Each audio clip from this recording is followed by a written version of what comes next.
যখন ক্ষমতার বন্টনের একটা বিষয় আসলো তখনই নারীদেরকে সরিয়ে দেওয়া হলো। সমাজের নারীর প্রতি যে একটা ধ্যান ধারণা সেটা খুব একটা পাল্টায় নাই এখনো। নারীদেরকে সেরকম যোগ্য মনে করা হয় না এখনো। মনে করা হয় তারা নির্ভরশীল না, এবং রাজনৈতিক দলগুলোর একটা বিশ্বাস, একটা ধারণা যে তারা মনোনয়ন দিলে তারা এই মানে পাশ করবে না, ফেল করবে, এরকম একটা তাদের ধারণা থেকে তাদের মনোনয়ন দিতে খুবই অনীহা। বাট আমি কিছু বলার আগে আমার পাশে দুইজন সংসদ সদস্য, আমি দুজনকে অভিনন্দন জানাচ্ছি। তারা সরাসরি ভোটে আসেন নাই, মনোনয়ন হয়ে এসছেন, কিন্তু আমি এসেই ওনার সঙ্গে আলাপ করছিলাম আপনার সঙ্গে যে আপনাদের সেখানে একটা ভূমিকা রয়েছে, বিশেষ করে নারীর যে বিষয়গুলো আছে সেটা আপনারা জোরালোভাবে উত্থাপন করবেন, আমাদের প্রত্যাশা আপনাদের কাছ থেকে এটাই। আর আমি যদি এই প্রশ্নে ফিরে আসি, আমরা খুবই এবার দুঃখিত হয়েছি, বিস্মিত হয়েছি যে রাজনৈতিক দলগুলোর যে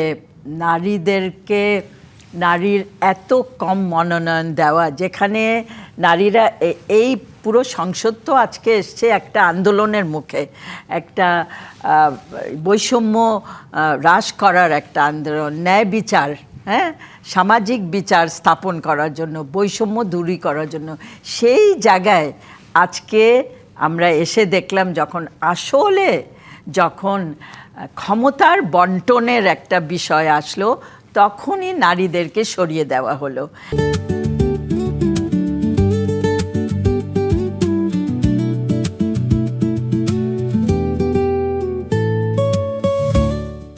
এবং কোনো মতে বিএনপি দল, আমি সব রাজনৈতিক দলের প্রতি সম্মান জেনে রেখেই আমি কথা বলছি, মাত্র 10টা দিয়েছে, জামাতে ইসলামী একজনকেও দেয়নি, এনসিপি তিনজনকে বোধহয় দিয়েছে।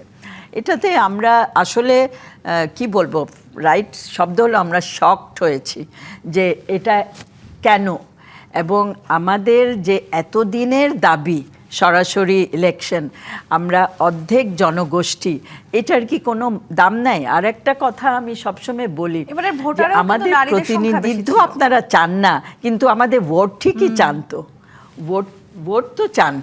আজকে যে ওনারা এসছেন, আজকে যে জামাতের ওনারা, আমি শিওর সবাই খুবই যোগ্য, তখন পার্টি নিশ্চয়ই ভেবেছে ওনারা যোগ্য, তাই আপনাদেরকে সিলেক্ট করেছে, তাই না? তো মনোনয়ন দেওয়ার মতন কি কেউ কেন মনে থাকে না? না, মনোনয়ন দেওয়ার মতন কি কেউ যোগ্য ছিল না এটা? এবং সেম প্রশ্ন আমার বিএনপি এবং এনসিপি এবং অন্য অন্য রাজনৈতিক দলের কাছে। সো এইভাবে যদি চলে, আমাদেরকে বলা হচ্ছে যে না, আস্তে আস্তে এটা বাড়ানো হবে, তো আস্তে আস্তে বাড়াতে তো 50 বছর লাগবে, অনেক দেরি।